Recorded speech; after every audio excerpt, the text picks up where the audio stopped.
What happens when a husband thinks he's clever? Marcus Thorne thought he had it all, a simple wife at home and a glamorous mistress on his arm. He decided to treat his new woman to a weekend of luxury, booking the most expensive suite at the 5-star Crestwood Grand Hotel. He used his wife's credit card, laughing at how clueless she was. But he made one fatal mistake. As he and his mistress were being kicked out, the hotel owner walked into the lobby, took one look at his wife, and said, "Madam Sterling, my apologies. Is there a problem here?" The Wednesday morning light in Chloe Thorne's life was always pale yellow. It streamed into the sunroom of her sprawling, yet somehow modest suburban home, illuminating the dust motes dancing over her orchid collection. To any outsider, Chloe had the perfect life. She was married to Marcus Thorne, a man whose ambition had a gravitational pull, a senior partner at a high-flying private equity firm. Their house, a tasteful brick colonial in a wealthy but quiet Connecticut suburb, was her domain. Marcus loved to tell people Chloe was old money. He said it with a proprietary air, as if her lineage was something he had acquired. Her family, the Sterlings, practically built this state. He'd boom at dinner parties, slinging an arm over her shoulder. But my Chloe, she's the simple one. No head for business, just her garden and her charities. Chloe would smile, a small, placid expression she had perfected. It was true, in a way. She did love her orchids. But Marcus, in his 10 years of marriage, had never bothered to look past the smile. He never asked what her charity work entailed. He never asked why she took a private call at 10 a.m. every first of the month, locking her study door. He never asked what C.L. Sterling, the name on the board of directors for Sterling Hospitality, actually stood for. He thought her inheritance was a modest trust fund, a charming allowance that paid for the orchids and the antique furniture. He had no idea that the allowance was a rounding error.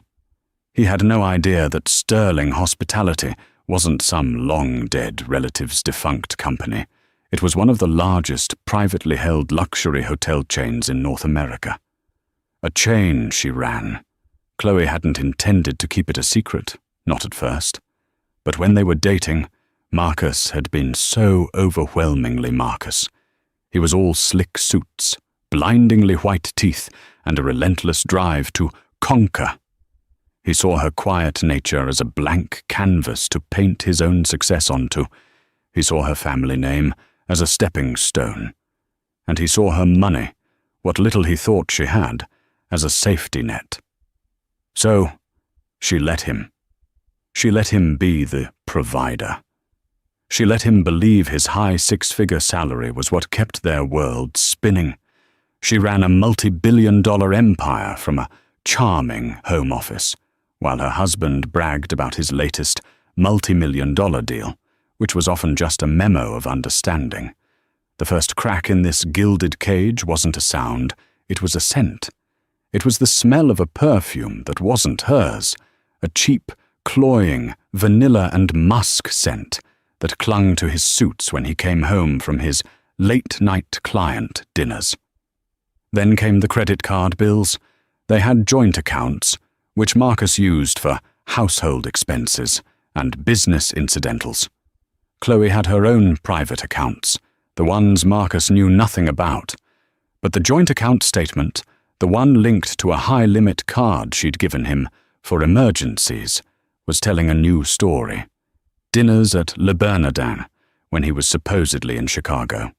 Jewelry purchases from Tiffany's, when her own birthday had passed 2 months prior, marked only by a gas station bouquet.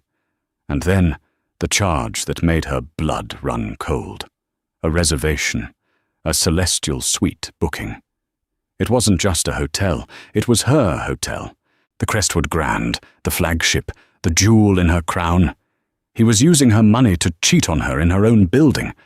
The arrogance was so profound, so utterly Marcus, that Chloe didn't even feel sad. She just felt cold. The Celestial Suite. Chloe had designed it herself with her team. It was 4,000 square feet of floor-to-ceiling windows overlooking Central Park. It had a private elevator, a butler service, and a freestanding marble tub that had to be craned in during construction. It was, quite literally, the height of New York luxury, and her husband had booked it for a Tessa Reed.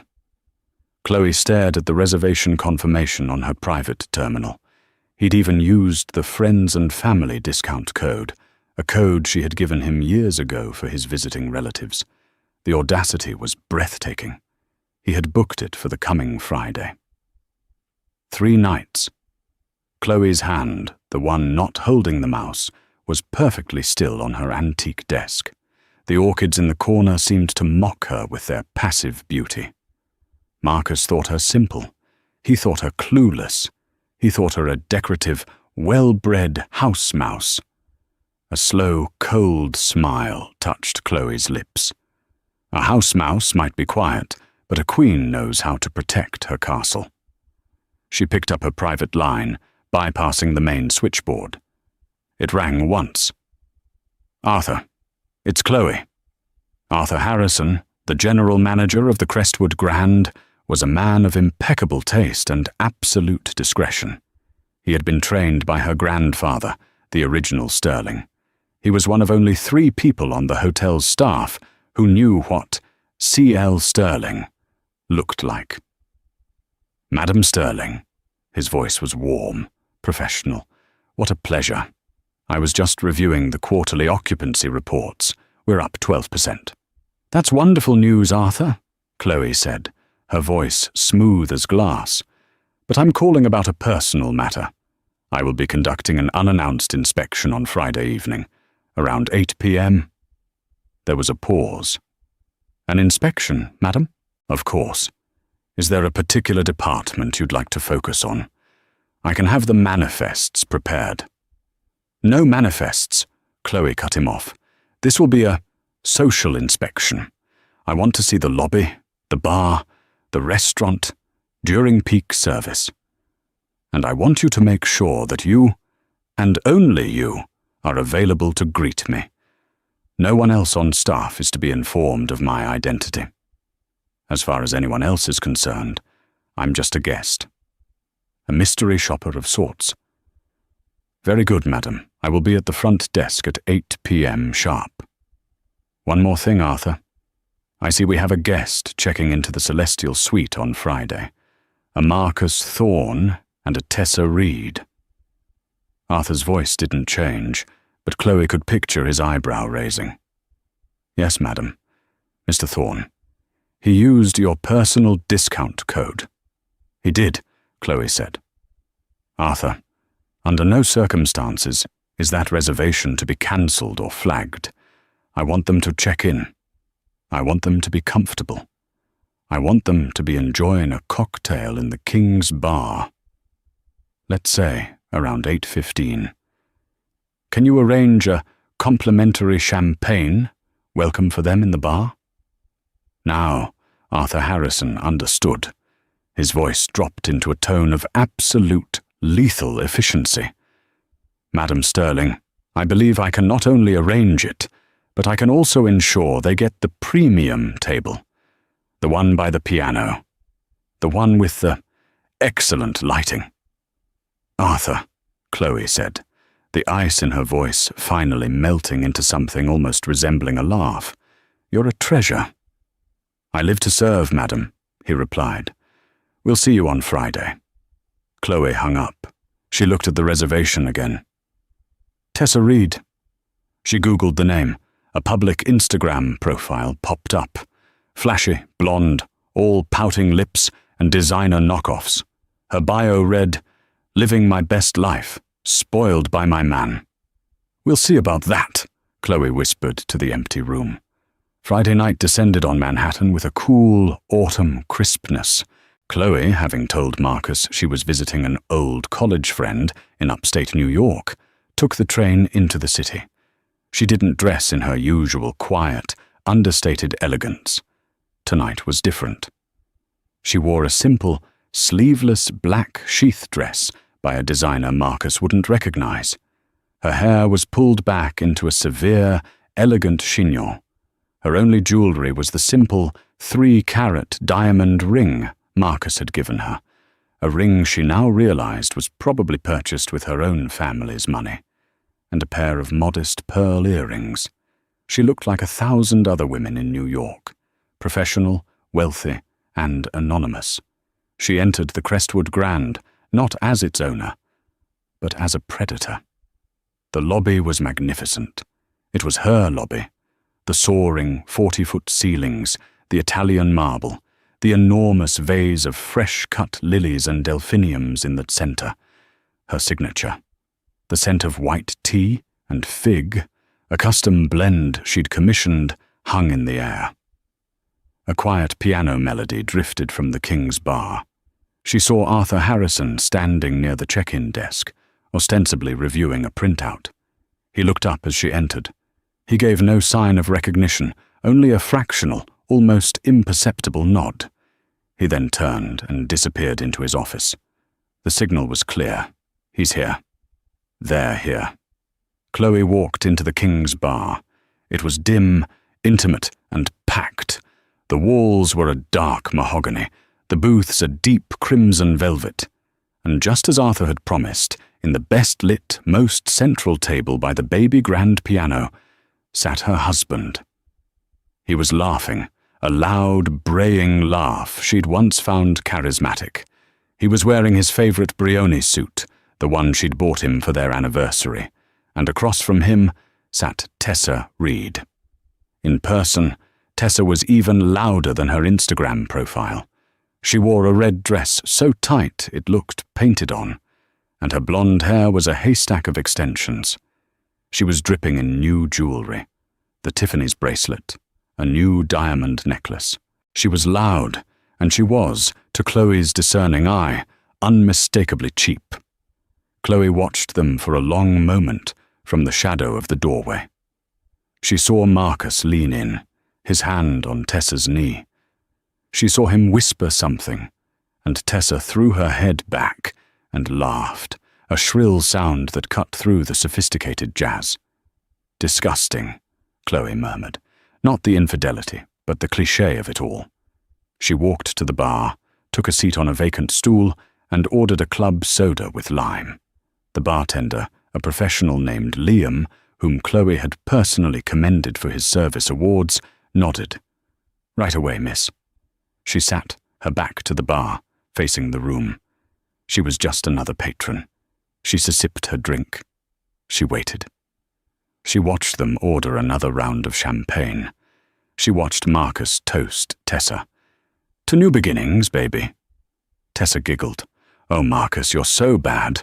What about your boring wife?" Marcus waved a dismissive hand. "Chloe, she's fine. She's probably, I don't know, potting a plant. She has no idea what real life is. She's happy in her little bubble. It's better this way. She's taken care of. I'm free," Tessa supplied, her eyes glittering with greed. "Exactly," Marcus said, raising his glass. "Free." Chloe's glass hit the marble bar with a quiet, sharp click. She'd heard enough. She stood up, straightened her dress, and began to walk toward their table. The journey from the bar to the table was only 20 feet, but it felt like a mile. With every step, the sound of the piano seemed to fade, replaced by the thumping of her own heart. This wasn't her. She was the woman in the boardroom, the woman on the conference call, the woman who signed checks with 9 zeros. She was not the woman who confronted a cheating husband in a hotel bar. But as she walked, she caught her reflection in the dark, wood-paneled mirror behind the bar. She saw her own eyes, cold and clear. She wasn't a wife. She wasn't a victim. She was an owner, and this was an infestation. She stopped at their table. Marcus was in the middle of a story, his hands gesturing wildly. Tessa was gazing at him with a look of pure, transactional adoration. "Hello, Marcus," Chloe said. Her voice was quiet, but it sliced through their champagne-fueled bubble. Marcus froze. The glass in his hand stopped halfway to his mouth. He looked up, his face a mask of confusion, then dawning, horrified recognition. He blinked, as if she were an apparition. "Chloe," he sputtered, his voice a full octave higher than usual. What are you doing here? I thought you were in upstate." Tessa's head snapped around. Her smile vanished, replaced by a sneer. "Who is this?" she demanded, her voice as sharp as broken glass. Marcus's face was rapidly cycling through red and white. "Chloe, this is not what it looks like." "Oh?" Chloe said, allowing a small, curious smile to play on her lips. "Because it looks like you're in my hotel, on my dime, with a woman who is not your wife. But please do correct me if I'm wrong." Tessa scoffed, standing up. She was shorter than Chloe, but tried to make up for it in volume. "Your hotel? Honey, this is the Crestwood Grand. I don't think you can even afford the cocktails here. Marcus, baby, who is this dowdy woman?" "Dowdy?" Chloe repeated, the word hanging in the air. "Tessa, shut up!" Marcus hissed, finally finding his voice. He stood up, trying to use his height to intimidate Chloe. He grabbed her arm. "Chloe, you are embarrassing me. You're embarrassing yourself. This is a client. Tessa Reed, a very important client. We're celebrating a deal." "A client," Chloe said, looking at his hand on her arm. She didn't flinch. "Does this client usually require a 3-night stay in the Celestial Suite, paid for on a friends and family discount?" Marcus's face went white as a sheet. He had no idea she knew. He thought his financial tracks were covered. You've been spying on me," he stammered, shifting from defense to offense. "After all I've done for you, I give you everything." "You give me everything?" Chloe repeated, and this time she laughed. It was a cold, sharp sound. "Marcus, you haven't given me anything. You've been spending my money, and you're doing it in the most tacky, unoriginal way possible." "That's it!" Tessa shrieked. "I'm not going to be insulted by this house mouse. Marcus, get rid of her." Marcus, desperate and cornered, did the stupidest thing he could have done. He tightened his grip on Chloe's arm and tried to drag her away. "You're leaving? Now! We'll talk about this at home. You're hysterical." He started to physically pull her towards the exit. The bar had gone silent. The pianist had stopped playing. Everyone was watching. "Get your hand off me, Marcus," Chloe said, her voice dangerously low. "You're making a scene," he hissed. "Security!" he yelled, looking around wildly. "Security! This woman is harassing me and my guest." 2 large, blue-suited security guards began to move toward the table from their posts near the lobby. They were new hires. Chloe didn't recognize them. They saw a man in an expensive suit and a woman in a simple black dress. They saw the man yelling. They made an assumption. "Sir, ma'am, is there a problem?" one of them asked. "Yes," Marcus said, pointing at Chloe. "This woman. She's not a guest. She's unhinged. She's my ex, stalking me. I want her removed." The guards looked at Chloe, their faces impassive. "Ma'am, we're going to have to ask you to come with us." Chloe looked at the guard. She looked at her husband, his face slick with sweat and triumph. She looked at Tessa, who was smiling, a smug, victorious smirk. "He's right," Chloe said, her voice carrying across the silent room. "This is a misunderstanding." And right on cue, a crisp, authoritative voice cut through the tension. An enormous one, I'm afraid. "Gentlemen, you will take your hands off her." Immediately, Arthur Harrison emerged from the shadow of the main doorway. He was flanked by 2 different security men, the heads of hotel security, men Chloe knew by name. Arthur himself was the picture of managerial perfection. His suit was immaculate, his silver hair was perfectly coiffed, and his expression was one of polite, controlled fury.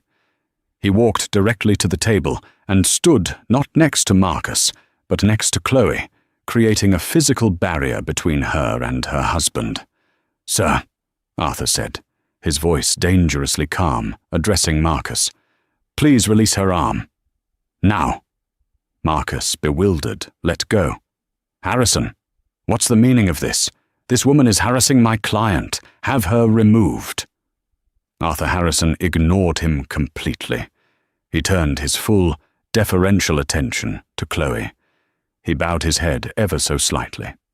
"Madam Sterling, my sincerest apologies for the disturbance. I trust you are unharmed."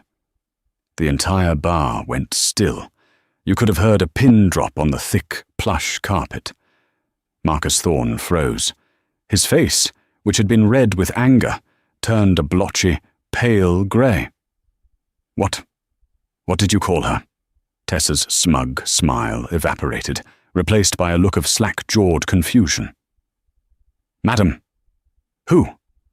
Arthur straightened up, his gaze sweeping over Marcus and Tessa with a look of profound, icy disdain.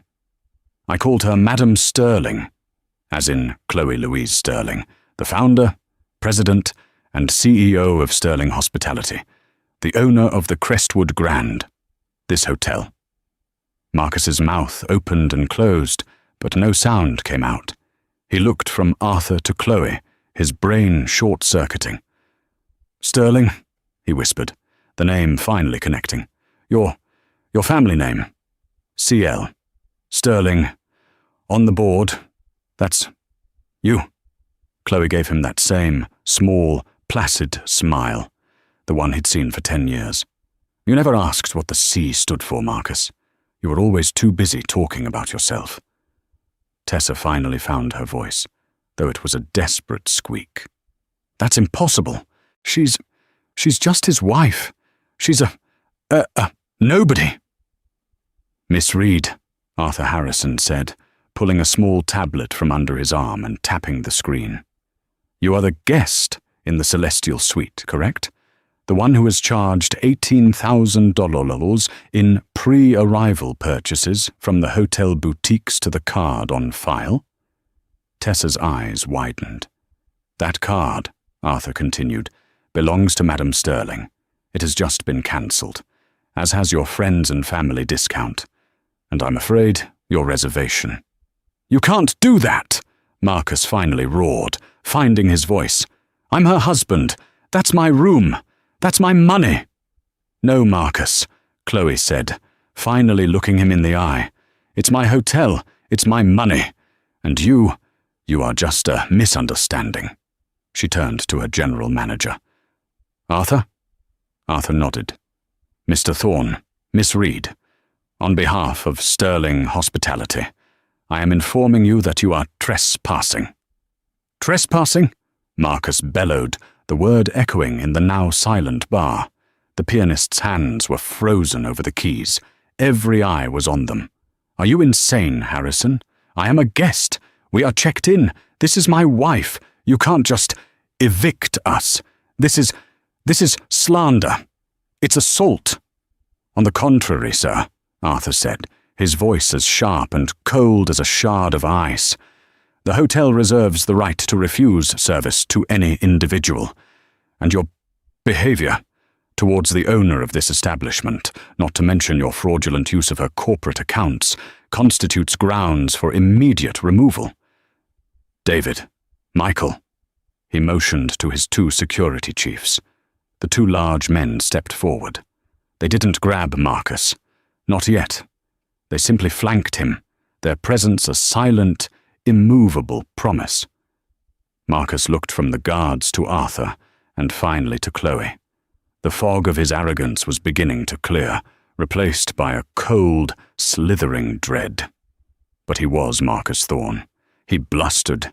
He negotiated. He won. This was just another deal to be muscled through. He tried to soften his voice, to inject the faux reasonable tone he used in boardrooms just before a hostile takeover. "Chloe, stop this. This is a private matter. You're making a fool of yourself. Look at these people." He gestured to the silent, watching patrons. "This is beneath you. We're better than this. Let's go home. We can talk about this. At home, like adults." The word home hung in the air, thick and poisonous. He meant the brick colonial. He meant his territory, the place where she was the simple wife. Chloe's placid smile finally broke. It didn't become a frown. It became something sharper, something colder. It was the smile of a predator that had just heard a mouse invited back to its nest. "There is no home for us anymore, Marcus," she said, her voice quiet but carrying with absolute finality.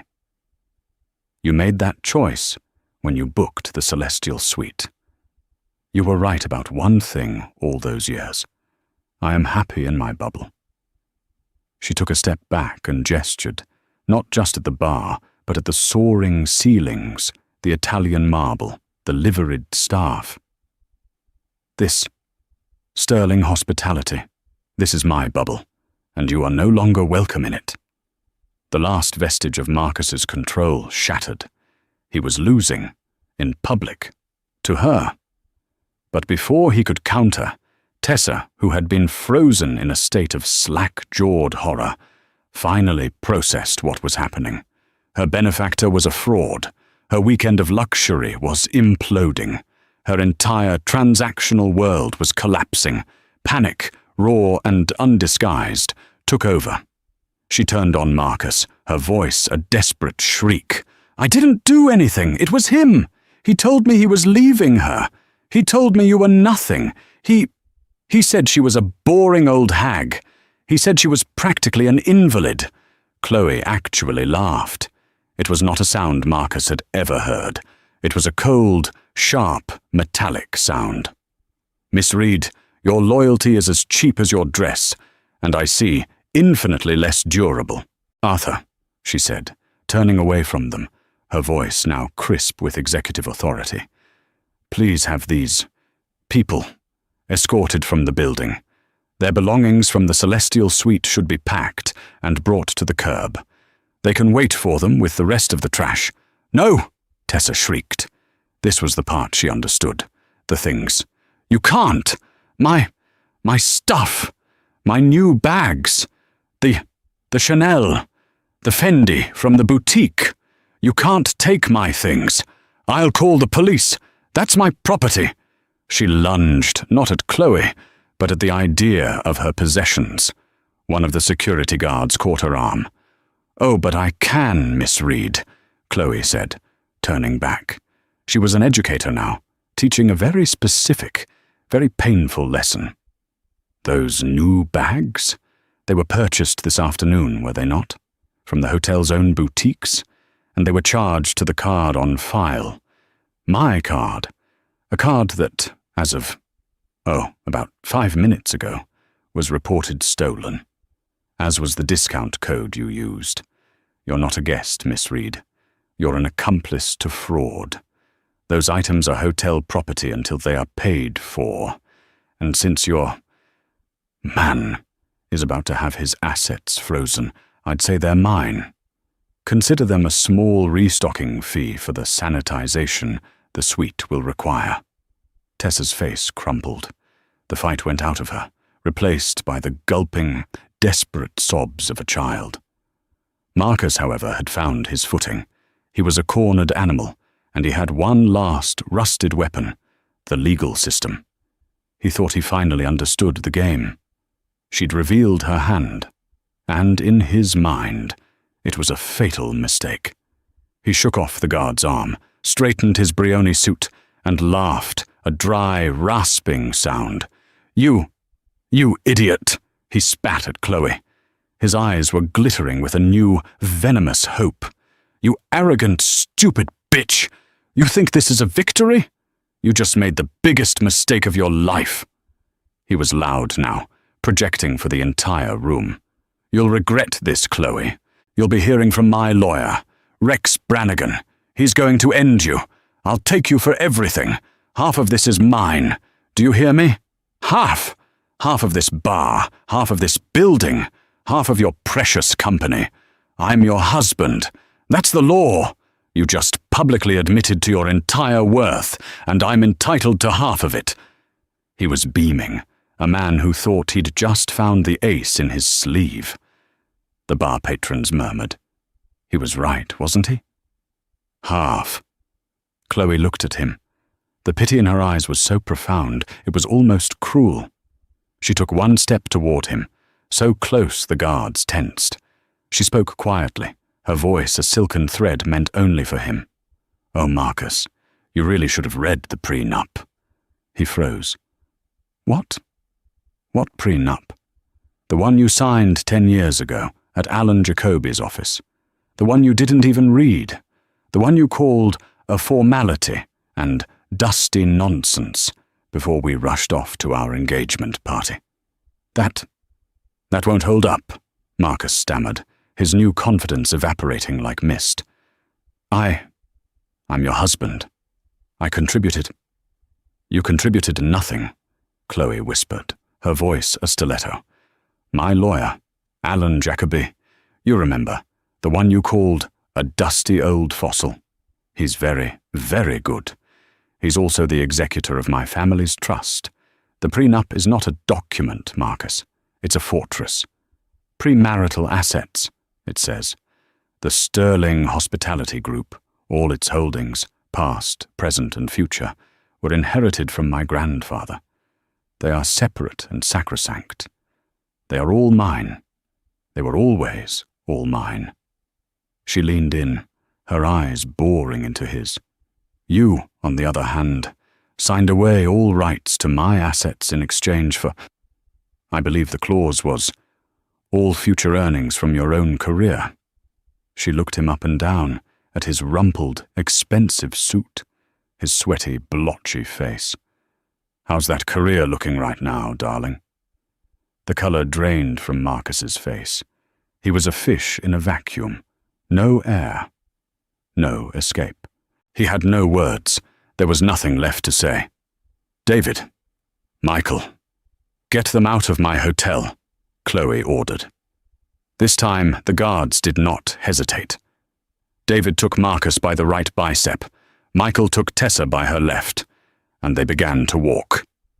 The journey from the King's Bar across the 40-foot expanse of the gleaming marble lobby was the longest walk of Marcus Thorne's life. It was a walk of pure, unadulterated humiliation. Every footstep echoed.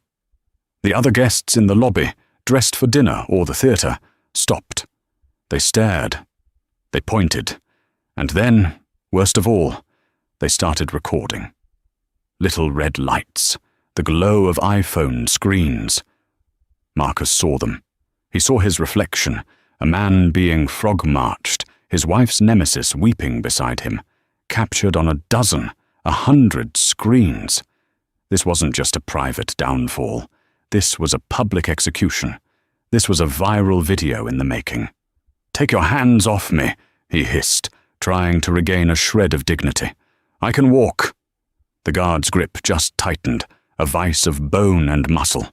He was a puppet. Tessa was a wreck, openly weeping, her body limp.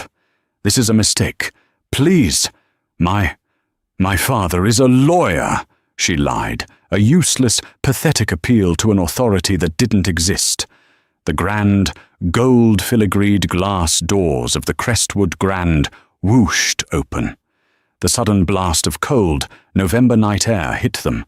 The smell of diesel fumes and roasted nuts from a street cart was a slap in the face after the warm, curated scent of white tea and fig. And then, the final indignity. They were on the pavement. The guards released their arms, and Marcus, off balance, stumbled, nearly falling onto the concrete. He caught himself on a brass-plated lamppost. He, Marcus Thorne, a man who flew private, was a curb-sitter. A bellman, A young man named Javier, whom Marcus had probably never even looked at, came running out of the hotel. He was carrying Tessa's 2 garish faux snakeskin suitcases. He didn't set them down. He dumped them. They clattered onto the sidewalk. One of the cheap zippers burst, and the suitcase flopped open, spilling cheap lingerie, a tacky I-3N snow globe, and 3 pairs of new, high-end shoes onto the dirty concrete. "My things!" Tessa shrieked, a primal wail of loss. She dove for them, scrambling on her hands and knees on the Fifth Avenue sidewalk, trying to shove her belongings back into the broken bag. Marcus just stood there, leaning on the lamppost, watching the woman he'd thrown his life away for groveling in the gutter. He looked back at the hotel. Through the glass, he could see Chloe. She was standing in the center of the lobby, a picture of absolute, serene control. She watched him for a moment. She didn't smile, she didn't wave, she just was. Then she turned her back on him and walked toward the private elevators. Inside, the lobby was restoring itself to order. The younger guard, the one who had first accosted Chloe, approached Arthur Harrison, his face pale and slick with sweat. "Mr. Harrison." "Sir?" "Madam, I didn't know. I was just... He said she was a stalker. I almost..." Arthur Harrison put a firm, steadying hand on the young man's shoulder. He wasn't angry. He was teaching. "You followed a guest's complaint, son. An understandable error. But let this be your most important lesson at this hotel. The guest is not always right. But the madam always comes first. Always. Now go back to your post and straighten your tie." The guard, looking profoundly relieved, nodded sharply. "Yes, sir." Arthur turned as Chloe approached him by the private gold-leaf elevator bank. "Arthur," she said, her voice calm, "the Celestial Suite. It's tainted. I won't be staying there. Please have it deep cleaned. Throw everything out. The rugs, the furniture, all of it. I'll redecorate." "At once, Madam Sterling," Arthur said, bowing his head. "Your private residence? The penthouse?" "It is, as always, kept ready for you." "Yes," Chloe said, as the elevator doors chimed and opened, revealing a car of polished private mahogany. "The penthouse will be perfect." She stepped inside. "And Arthur?" she said, turning back as the doors began to close. "Madam? Send up a bottle of real champagne, the 1996 Krug, and get Alan Jacoby on the line for me. Tell him, the negotiation phase is over. It's time to file." "Yes, madam." "Oh," she added, as a final thought, "and call the bank. I need a new credit card." The door slid shut, encasing her in polished wood and silence, leaving Arthur Harrison alone in the magnificent, quiet lobby. Outside, the sounds of Tessa's weeping and Marcus's first, desperate, failed attempt to hail a cab were lost to the New York night. The immediate aftermath of an explosion is not the fire, it is the silence. It is the ringing in your ears, the dust settling, the dawning, horrifying realization of the new landscape. For Marcus Thorne, the landscape was a stretch of pavement on Fifth Avenue. He was sitting on the curb, a man in a $4,000 Brioni suit, sitting on a dirty New York City sidewalk, next to 2 garish faux snakeskin suitcases. Tessa was standing, her arms crossed, her face a streaked, ruinous mask of cheap mascara and pure, unadulterated fury. "You said," she shrieked, her voice a raw scrape, "you said she was nothing, a simple little wife, a house mouse. You said you had all the money." "Shut up, Tessa," Marcus growled, rubbing his temples. He had a headache that felt like a drill bit. He pulled out his phone. He had to fix this. He'd call his lawyer. He'd call his bank. He'd call someone. He jabbed at his contacts. "Call Alan Jacoby." "Alan Jacoby. Calling." The phone rang once, twice. The party you are trying to reach is not accepting calls at this time. Goodbye. Not accepting. He was blocked. Chloe had already blocked him from her lawyer. What's wrong? Tessa demanded, seeing the look on his face. Call your bank. Get me a car. I am not standing here. I am handling it, he roared. He dialed his private banker at Chase. Mr. Thorne, what a surprise. The banker's voice was suddenly cool, all traces of their usual golf buddy familiarity gone. Robert, thank God. I have a situation. My cards are being declined. It must be a security flag. Can you lift it? I'm in a bit of a jam. There was a stiff pause. Mr. Thorne, I'm afraid I can't. Liss Pendon's notice was just filed against all your known assets by the Sterling Hospitality Legal Group. It's a very comprehensive filing. A what? What does that mean? It means, Marcus, Robert said, his voice flat, that your accounts are frozen, pending litigation, all of them. The joint accounts, your personal trading account, even your 401k. I've never seen anything move this fast. I'm sorry. The line clicked. He'd been hung up on, frozen. The word hit Marcus with the force of a physical blow. Well, Tessa snapped. My car. The accounts are temporarily frozen, Marcus stammered, his world tilting. Frozen. Tessa's eyes went wide with animal panic. She wasn't angry anymore. She was terrified. You mean, you're broke? I'm not broke. It's a misunderstanding. The kind Chloe was talking about, he said, the words tasting like ash. Oh my God, Tessa whispered. She looked at him, truly saw him for the first time. He wasn't a provider. He wasn't a ticket. He was a fraud. You used me, she screamed. You lied to me. I lied. You were the one dripping in jewels you didn't pay for. They were gifts. They were rent. Tessa slapped him, hard. The sound cracked in the night air. Then she did the only practical thing she could. She saw a yellow cab stuck in traffic and lunged for it, yanking the back door open. Get me out of here, she yelled at the driver. I have cash. Just drive. The cabbie, seeing Marcus in his rumpled suit and the suitcases, gunned the engine and peeled away, leaving Marcus Thorne alone on the curb. He sat there for 10 minutes, then 20. The doorman of the Crestwood Grand, under strict orders from Arthur, did not acknowledge him. He was just another piece of human debris on the New York sidewalk. He had no money. His phone was at 10% battery.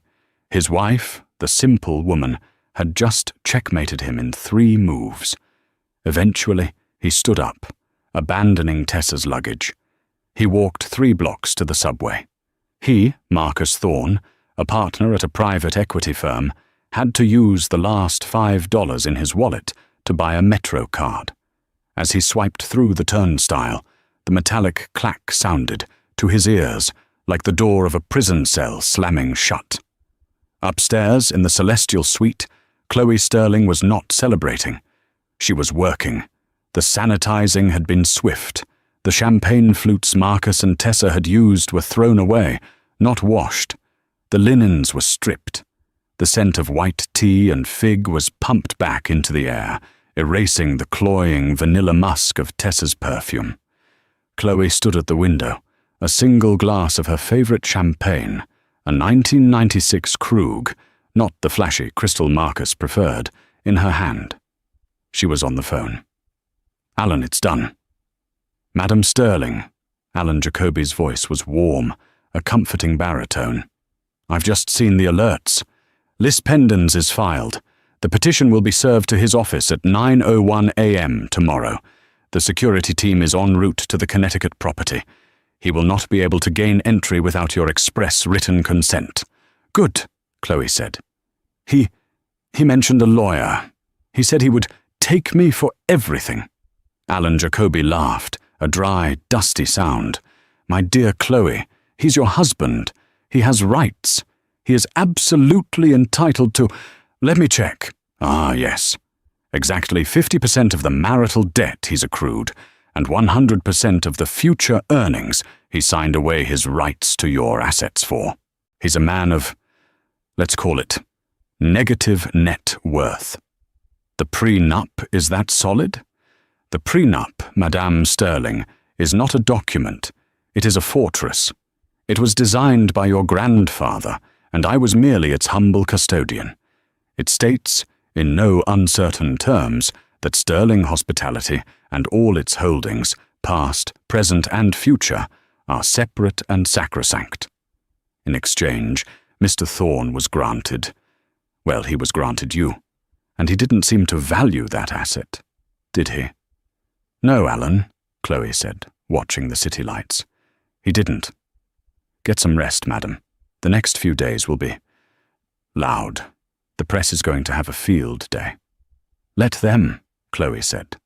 It's time they learned my name. The next 3 months were, as Alan predicted, loud.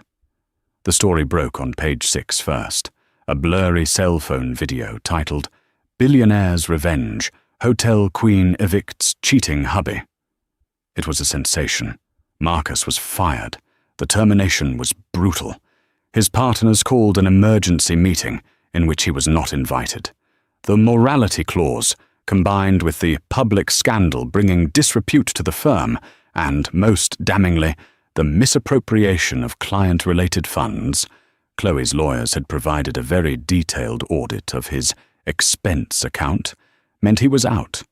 No severance, no golden parachute, just a cardboard box of his office belongings, which his assistant left in the lobby of his new, grim apartment, a one-bedroom rental in a walk-up in Murray Hill. He hired a lawyer, of course, a shark named Rex Brannigan, whose face was plastered on buses under the slogan, "Get your Rex Ompence." Their first meeting was in Brannigan's gaudy office. "It's a slam dunk," Brannigan boomed, chewing on an unlit cigar. "We'll destroy her. This prenup is toilet paper. We'll argue marital contribution. You hosted the parties. You were the face of the brand. You built her confidence."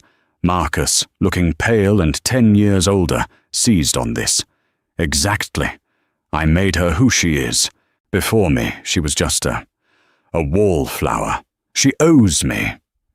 Brannigan's associate, a young, pale woman named Maya, cleared her throat. "Mr. Brannigan, their lawyer is Alan Jacoby."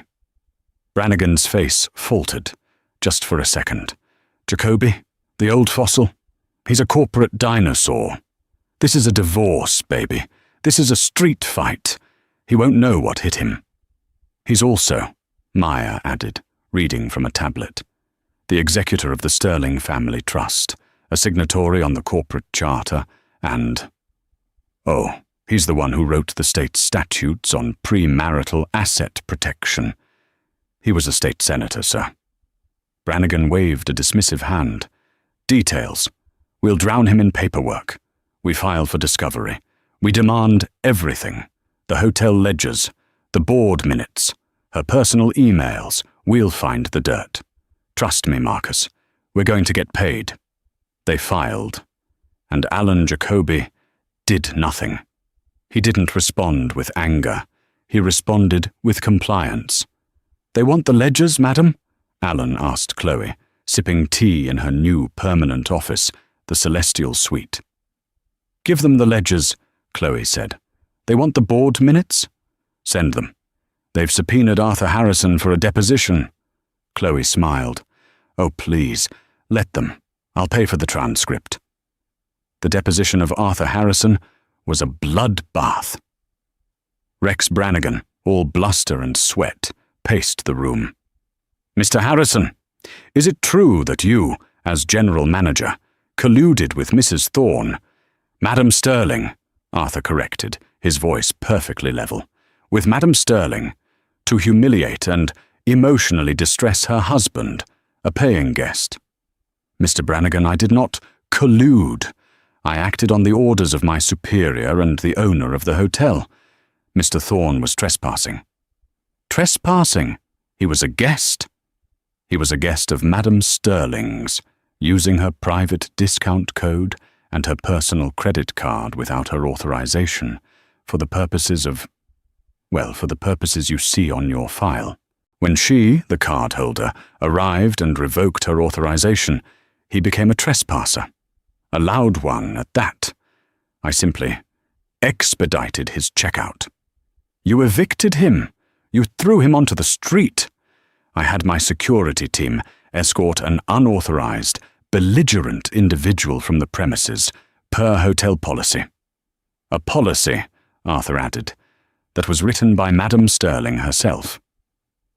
Brannigan, red-faced, had no follow-up. The mountain of paperwork they had demanded arrived on a single encrypted hard drive. It was so clean, so perfect, so utterly ironclad that Brannigan's team spent 3 weeks trying to find a loophole and came up with nothing. The clock was ticking. Marcus's money was gone. His meager savings were not just exhausted. They were gone. The call came on a Tuesday. "Marcus, my boy," Rex Brannigan boomed. "Listen, we've hit a snag. A retainer snag. My associate can't seem to process your last payment. Before we can file the next motion, a killer motion, by the way, this one's a nuke, we just need to clear up the outstanding balance." Marcus was sitting in his dark apartment, eating cold pizza. I can't pay. Not right now. I'm in between roles. The line went cold. The boom was gone. "No pay, no play, Marcus. I'm off the case. You're on your own." Marcus Thorne, the man who lived by his reputation, was forced to accept a court-appointed mediator. The divorce, which he had hoped would be his golden ticket, was over in 45 minutes. He was left with his clothes, his car, a leased BMW which was promptly repossessed, and half of the joint credit card debt. He was, as Alan Jacoby had predicted, a man of negative net worth. For Chloe, the opposite happened. The Page 6 story was followed by a Forbes interview. A sharp, skeptical reporter named Jenna Wu arrived at the Celestial Suite, which was now, officially, the Sterling Hospitality Global Headquarters.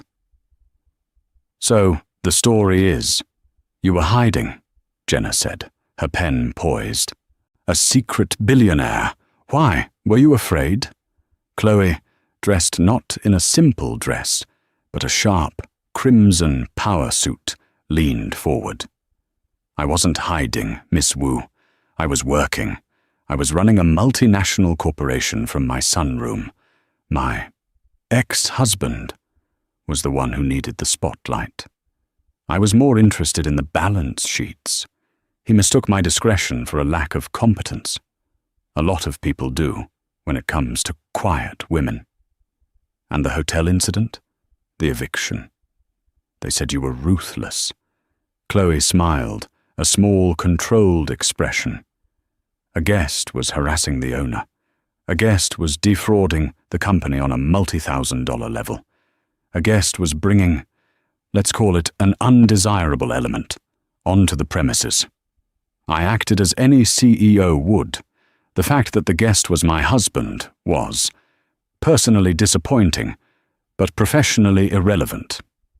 You can't let a pest infest the flagship. You have to handle the problem. Jenna put down her pen. My God, he never stood a chance, did he? He had a 10-year chance, Chloe replied, her voice softening for a second. He just cashed it in. The article, "The Queen of the Crestwood, Chloe Sterling is done. Being your simple wife," went viral. It wasn't just a business story. It was a cultural moment. Chloe became an icon. She was flooded with speaking requests, TV interviews, and letters from women all over the world. Women who had been underestimated. Women who had been called simple. Women who were house mice sitting on empires. 6 months after the eviction, Chloe stood at the window of her office, the city sparkling below. Arthur Harrison knocked and entered. He was now her official chief of staff. "Madam, the architects are ready for the London presentation. The new tower design is breathtaking, and your 10 o'clock call with the Tokyo group is confirmed. They're very eager." "Thank you, Arthur," Chloe said, turning from the window. She was no longer just a CEO.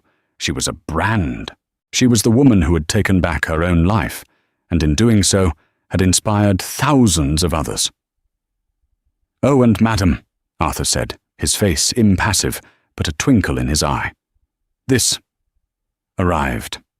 It was in the General Mail, but it seems personal." He handed her a flimsy, cheap postcard. The picture was of a dusty gas station in Arizona. The postmark was from a place called Hope, AZ. The irony was, Chloe thought, a bit heavy-handed. She turned it over. The handwriting was a desperate, angry scrawl. "You ruined me. I hope you're happy, alone in your ice tower." It wasn't signed, but it didn't need to be. Chloe looked at the card for a long moment. She thought of the man who wrote it, the slick, charming man she'd married, the desperate, screaming man who'd been dragged from her bar, the pathetic, broken man who was now, apparently, somewhere in Arizona, blaming her for his own self-destruction. "Shall I have it disposed of?" Arthur asked. "No, Arthur," Chloe said, a slow smile spreading across her face. "I'll keep it. It's a business expense reminder. The cost of a bad partnership." She didn't put it in a drawer. She propped it up on her pristine $1,000 desk blotter. A trophy. A warning. "He's still so dramatic, isn't he?" she mused. "My ice tower. He sees alone, I see. Uninterrupted. He sees an ice tower, I see a headquarters." She tapped the postcard. "He's right about one thing, though. I am happy." A new energy, a new purpose, filled the room. "Arthur," she said, her voice electric, "get Alan Jacoby on the line. And then, get me the head of our charitable division, the one we keep for tax purposes." "The Sterling Foundation?" "Madam, it's mostly dormant. We fund a few scholarships." "Well, we're waking it up," Chloe said, turning to her desk. "I'm seeding it with a new personal donation. Let's call it the Marcus Thorne Severance Package.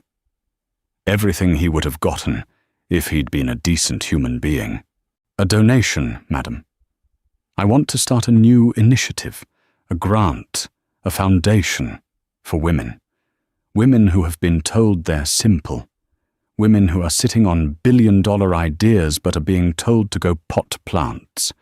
Women who are partners to men who see them as accessories."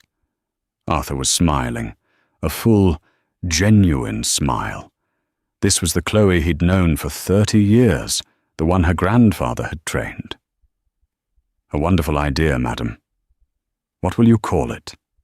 Chloe looked at the postcard, then at the city. "He called me a house mouse. Let's call it the Lioness Fund, for the quiet ones who are ready to roar." She picked up the postcard and, with a sense of finality, dropped it into the shredder. She was done with the past. "Now," she said, "all business. About the King's Bar, I've never liked that name. It's derivative and inaccurate. It has been the name for 50 years, madam." "Then it's 50 years out of date," Chloe said. "It's the center of the hotel. It's where the most important person in the room holds court. Let's update the signage." "To what, Madam Sterling?" Chloe looked at Arthur, her eyes clear and bright. "The Queen's Court. It's time for a new reign." And just like that, Madam Sterling took back her name, her power, and her company, all because her cheating husband thought she was too simple to notice. He saw a house mouse, but he was living in the Queen's castle, and he forgot the #1 rule. The house always wins.